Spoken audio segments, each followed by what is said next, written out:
ইফতারের পর সিগারেট খাওয়া যাবে কি? বিসমিল্লাহ, প্রশ্ন ভাই, এটা যে শুরুতে তো খেয়াল করলাম না। ইফতারের পর সিগারেট খাওয়া যাবে কিনা এটা কোনো কথা হইলো ভাই? ইফতারির পর আসলে হয়তোবা প্রশ্নটা এমন কোন ভাই করছেন যিনি প্রশ্নটা লিখে পাঠিয়েছেন, হয়তো এই বেচারা সিগারেটের বদভ্যাস আছে, আবার লোকটা রোজাদারও, তো সারাদিন ধূমপান ছাড়া থাকতে থাকতে থাকতে থাকতে বেচারা অধৈর্য হয়ে ইফতারের পরপরই হয়তো বা সিগারেট দিয়ে ইফতার করে কিনা আল্লাহ জানে।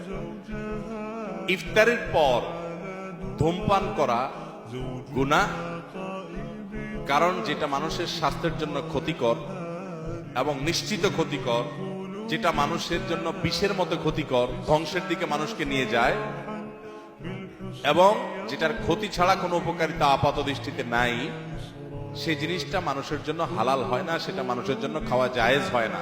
ধূমপানটা সেরকম একটা বিষয়। অতএব আপনি ইফতারের আগ পর্যন্ত তো করবেনই না, কারণ আপনি রোজাদার, সেই হিসাবে হালাল জিনিসও খেতে পারবেন না।